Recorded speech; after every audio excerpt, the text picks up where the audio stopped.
2024 September 28 रे ध्वंस हो पृथ्वी। भयंकर घटनार सामना करिब पृथ्वी।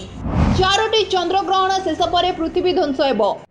चिंतारे मोदी एवं नासार वैज्ञानिक। नासार जेट प्रपुलेशन लैबोरेटरी लगातार भाव में आस्ट्रोएडर कार्यकलाप उपर नजर रखी। नासा समय समय पृथ्वीर कक्षपथ निकटरे थिबा प्रत्येक कार्यकलापर अपडेट गुड़िक जारी करथाय। संप्रति स्पेस एजेंसी एक बृहत आकार आस्ट्रोएड को ट्रैक करिछि, जार नाम 2024 ON। यही क्षुद्र ग्रह पृथ्वी एवं चंद्र मध्य अवस्थित एवं आकलन अनुसार घंटा प्रति प्राय 25,000 माइल बेगरे यह गति करुछि। आस्ट्रोएडर बृहत आकार पृथ्वी ठारू चंद्रर दूरता 2.6 गुण रे गति करुछि। आस्ट्रोएड जो बिंदु ठारू आस्ट्रोएड दूरता द्वितीय सर्वनिम्न हेबो, सेही आस्ट्रोएड पृथ्वी ठारू 620,000 माइल दूर रे रहिबो।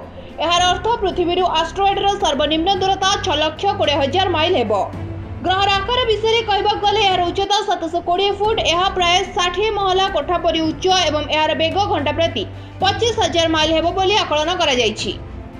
पृथ्वी सहित धक्का हेबार संभावना वर्तमान कम बोली विवेचना करा जाउछि। 2024 रो निकटतम आभिमुख्य निरंतर सजगता एवं प्रस्तुतिर महत्व को गुरुत्व देइथाय और संभाव्य द्वंद्व आम प्रस्तुत होगा जरूरी। यही प्रयास रे नासार प्लानेटारी प्रतिरक्षा समन्वय कार्यकल एक प्रमुख भूमिका ग्रहण करथाय, जहां पृथ्वी निकटस्थ वस्तुगुड़ी को चिन्हट कर ट्रैकिंग करथाय एवं संभाव्य प्रभाव चिन्हट करथाय।